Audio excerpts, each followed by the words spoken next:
حمد و ثنا سید الاولین خاتم النبیین امام الانبیاء مبدأ الانبیاء ساقی کوثر شافع محشر آمنہ کے لال عبداللہ کے در یتیم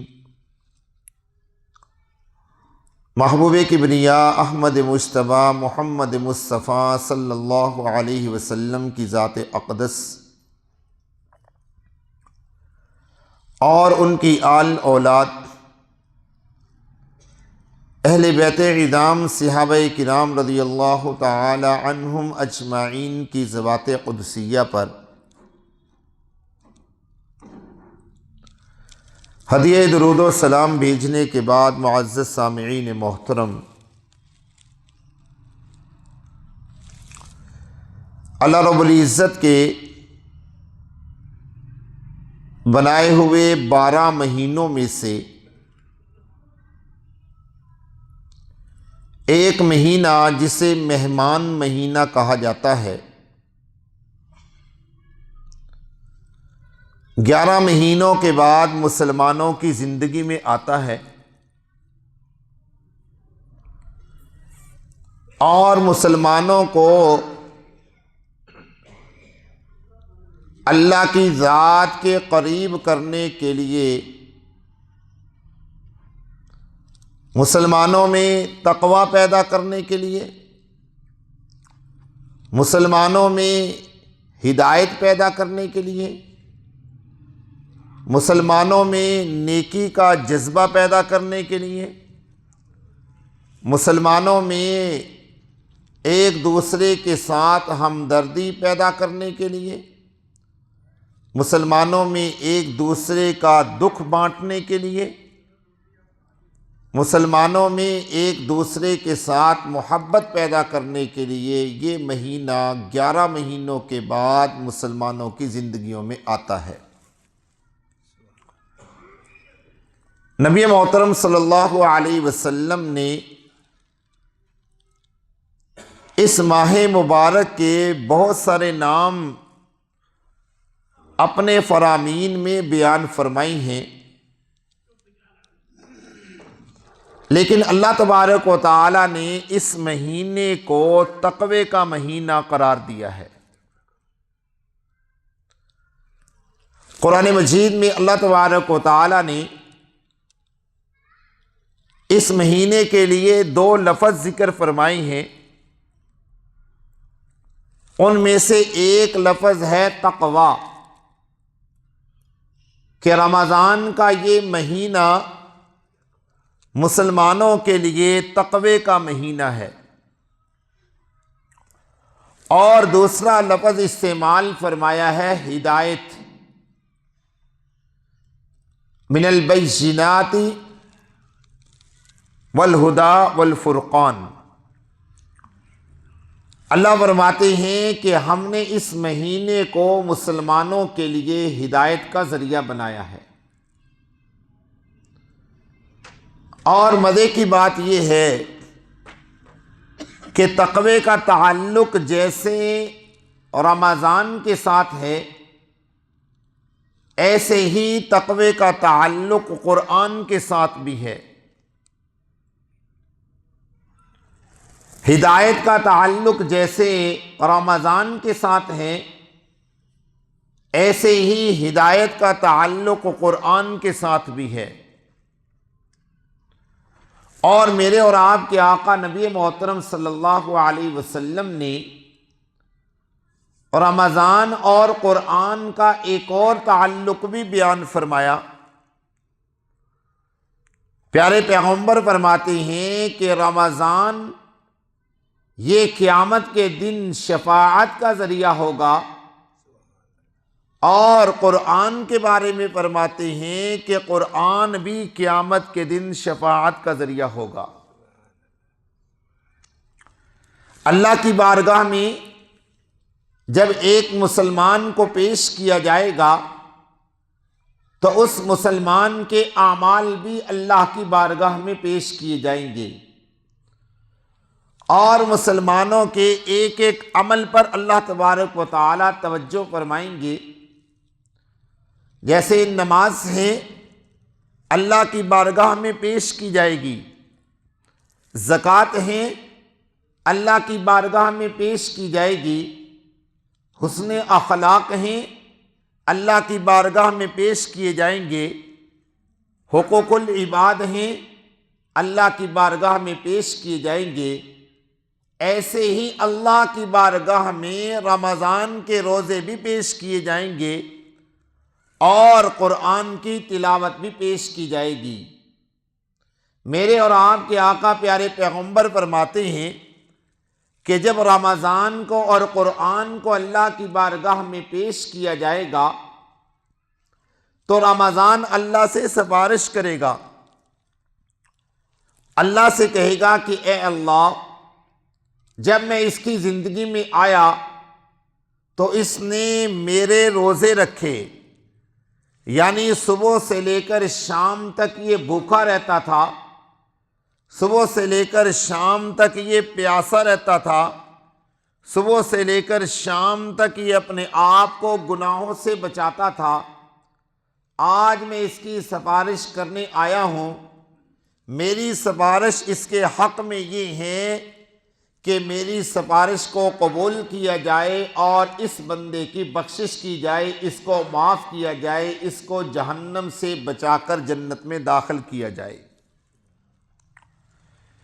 جب رمضان اپنی یہ تقریر کر کے فارغ ہوگا تو قرآن اللہ کی بارگاہ میں پیش کیا جائے گا، قرآن اللہ تبارک و تعالیٰ سے سفارش کرے گا اور قرآن کہے گا کہ اے اللہ، میری وجہ سے یہ راتوں کو جاگتا تھا اور میری تلاوت کیا کرتا تھا، مجھے پڑھا کرتا تھا، تیرے احکامات کو یہ پڑھا کرتا تھا جو تو نے میرے اندر محفوظ کیے تھے، میری وجہ سے یہ راتوں کو سویا نہیں بلکہ جاگتا رہتا تھا۔ اب میں اس کے بارے میں سفارش کرنے آیا ہوں، میری سفارش کو اس کے حق میں قبول کیجیے، اس کی بخشش فرما دیجیے، اس کو جنت میں داخل کر دیجیے اور اس کو جہنم سے آزاد کر دیجیے۔ میرے اور آپ کے آقا پیارے پیغمبر نبی محترم فرماتے ہیں اللہ تبارک و تعالی رمضان کی سفارش کو بھی قبول فرمائیں گے اور قرآن کی سفارش کو بھی قبول فرمائیں گے، اور رمضان کی وجہ سے بھی اللہ اس بندے کی بخشش فرما دیں گے اور قرآن کی وجہ سے بھی اللہ اس کی بخشش فرما دیں گے، رمضان کی برکت سے اللہ اسے جنت میں داخل فرمائیں گے تو قرآن کی برکت سے بھی اللہ اس کو جنت میں داخل فرما دیں گے۔ تو اس لیے میرے دوستو، رمضان اور قرآن کا بڑا آپس میں گہرا تعلق ہے۔ رمضان دنیا میں ہمارے لیے دو کام کرتا ہے۔ نمبر ایک، رمضان ہمارے اندر تقوی پیدا کرتا ہے۔ نمبر دو، رمضان ہمارے اندر ہدایت کو پیدا کرتا ہے۔ قرآن بھی دنیا میں دو کام کرتا ہے۔ نمبر ایک، قرآن ہمارے دلوں میں تقوی پیدا کرتا ہے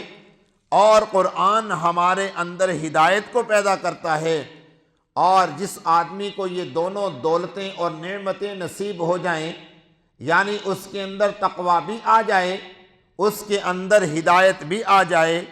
تو یقینی طور پہ اس کے لیے سفارش ہوگی اور اس کی بخشش کا اللہ رب العزت کل قیامت میں اعلان فرما دیں گے۔ اس لیے میرے دوستو، ہم نے آنے والے رمضان کو اللہ تبارک و تعالی ہمیں مزید ایک ہفتہ مہلت دے، ہم رمضان کی نعمتوں کو دیکھیں، رمضان کی برکات کو دیکھیں۔ آئندہ 8 دنوں کے بعد انشاءاللہ رمضان شروع ہو جائے گا اور اللہ تبارک و تعالی رمضان کی برکات کو آسمانوں سے زمین پر نازل فرمائیں گے۔ نبی محترم صلی اللہ علیہ وسلم ارشاد فرماتے ہیں، ذرا توجہ کیجیے اگر میں دوستو، کتنی پیاری بات میرے اور آپ کے آقا پیارے پیغمبر نے فرمائی کہ رمضان کے آنے کی برکت سے شیطان کو بند کر دیا جاتا ہے، رمضان کی آنے کی برکت سے جہنم کے دروازوں کو بند کر دیا جاتا ہے، رمضان کے آنے کی برکت سے جنت کے دروازوں کو کھول دیا جاتا ہے، رمضان کے آنے کی برکت سے آسمانوں کے دروازے کھول دیے جاتے ہیں اور آسمانوں سے برکات کا نزول ہوتا ہے۔ رمضان کے آنے کی برکت سے انسان کے رزق کو وسیع کر دیا جاتا ہے۔ رمضان کے آنے کی برکت سے مسلمانوں میں آپس میں محبتیں پیدا کر دی جاتی ہیں۔ اب ذرا غور کیجئے گا میرے دوستو کہ جب ہم کل قیامت میں جنت میں جائیں گے، انشاءاللہ ہم سب جنت میں جائیں گے اللہ کے حکم سے اور اللہ کے حکم سے اور اللہ کی عطا سے۔ جب ہم جنت میں جائیں گے تو جنت میں کیا ہوگا؟ جنت کے دروازے کھول دیے جائیں گے، جہنم کے دروازے بند کر دیے جائیں گے اور شیاطین کو قید کر دیا جائے گا۔ اللہ کی طرف سے جنت میں برکات کا نزول ہوگا۔ تو یہ میں کہنے میں حق بجانب ہوں اور ہر مسلمان یہ کہنے میں حق بجانب ہے، اور مسلمان اس بات کا یقین کر لے کہ اللہ تبارک و تعالی رمضان کے ایک مہینے کو ہمارے لیے جنت بنا دیتے ہیں۔ گویا کہ رمضان کا مہینہ دنیا میں ہمارے لیے جنت بن جاتا ہے۔ لوگ حج کرنے کے لیے جاتے ہیں، لوگ عمرہ کرنے کے لیے جاتے ہیں، ریاض الجنہ میں جانے کے لیے تڑپتے ہیں۔ ریاض الجنہ مدینہ منورہ میں ایک مقام ہے جس کے بارے میں میرے اور آپ کے آقا پیارے پیغمبر فرماتے ہیں، ما بین منبری و روضتی روضۃ من ریاض الجنہ، کہ میرے ممبر اور میرے گھر کے درمیان میں یہ جتنی بھی جگہ ہیں یہ جنت ہے۔ مسجد نبوی کا وہ حصہ ہیں، روضہ رسول کے ساتھ ہیں، ممبر نبوی کے پاس ہیں، اس جگہ کو جنت کا ٹکڑا کہا جاتا ہے۔ مسلمان حج کرنے کے لیے جائے، مسلمان عمرہ کرنے کے لیے جائے، مسلمان مسجد نبوی میں نماز پڑھنے کے لیے جائے، مسلمان کی خواہش ہوتی ہے، ہائے کاش مجھے ریاض الجنہ کا وہ ٹکڑا نصیب ہو جائے، میں اس ریاض الجنہ میں 2 رکعت نماز نفل پڑھ لوں، میں قرآن کی تلاوت کر لوں، میں اللہ کا ذکر کر لوں، میں تھوڑی دیر کے لیے ریاض الجنہ میں بیٹھ جاؤں تاکہ کل قیامت میں اللہ اس ٹکڑے کی برکت سے مجھے جنت میں داخل کر دے۔ میرے دوستو ذرا توجہ کیجئے گا، ایک ریاض الجنہ حاصل کرنے کے لیے مسلمان مدینہ جاتا ہے، اللہ اسے ریاض الجنہ عطا کر دیتا ہے۔ لیکن اگر مسلمان رمضان کے آنے سے پہلے نیت کر لے کہ انشاءاللہ رمضان میں اپنے آپ کو بدلوں گا، رمضان میں اپنی زندگی میں تبدیلی لاؤں گا، اپنے دل میں تقوی اور طہارت پیدا کروں گا، اپنے دل میں اللہ کا ڈر اور خوف پیدا کروں گا، رمضان کو اپنے لیے ہدایت بناؤں گا، رمضان کی برکات کا حصول کروں گا، رمضان کی تمام خیروں کو حاصل کروں گا، رمضان میں تمام تر محبتیں نشاور کروں گا، رمضان میں تمام تر ہمدردیاں بروئے کار لاؤں گا۔ میں دوستو اللہ کی قسم اٹھا کے کہتا ہوں، اللہ رمضان کے ایک مہینے کو اس کے لیے جنت بنا دیں گے۔ اور اس کی دلیل میرے پاس موجود ہے، میں بغیر دلیل کے بات نہیں کر رہا، اس کی دلیل میرے پاس موجود ہے۔ میرے اور آپ کے آقا پیارے پیغمبر فرماتے ہیں، نبی محترم صلی اللہ علیہ وسلم نے ارشاد فرمایا، من مات رمضان، جو شخص رمضان میں فوت ہو جاتا ہے، رمضان میں ایک آدمی رمضان کے مہینے میں دنیا سے چلا گیا، رمضان میں مر گیا، دنیا سے رخصت ہو گیا، پیارے پیغمبر فرماتے ہیں فقد وجبت لہ الجنہ، اس کے لیے جنت کو واجب کر دیا گیا۔ حج کر کے انسان آئے، اللہ کے پیارے پیغمبر فرماتے ہیں رجع کیوم ولدتہ امہ، وہ ایسے واپس آتا ہے جیسے اپنی ماں کے پیٹ سے آج ہی پیدا ہو کر آیا، اللہ اس کے گناہوں کو معاف کر دیتے ہیں۔ ایک آدمی مدینہ میں جاتا ہے، پیارے پیغمبر نے خوشخبری سنا دی، آپ نے فرمایا کہ جو آدمی مدینہ کے اندر مرنا چاہے اس کو چاہیے کہ مدینے میں اللہ سے موت مانگے۔ اللہ اکبر، کتنی بڑی بات پیارے پیغمبر نے فرمائی کہ جو آدمی مدینہ میں مرنے کی تڑپ رکھتا ہے، جس کے دل میں خواہش ہے کہ مدینے میں موت آئے، پیارے پیغمبر نے فرمایا وہ کوشش کرے کہ اس کی موت مدینے میں آئے۔ اگر وہ مدینے میں مرتا ہے، کل قیامت میں جب وہ اٹھے گا، فرمایا کہ میرے ساتھ کھڑا ہوگا، میں اس کو اپنے ساتھ جنت میں داخل کروں گا۔ میں دوستو، ایک آدمی مدینے میں مرنے کی تڑپ رکھتا ہے، ایک آدمی مدینے میں مرنے کی خواہش رکھتا ہے،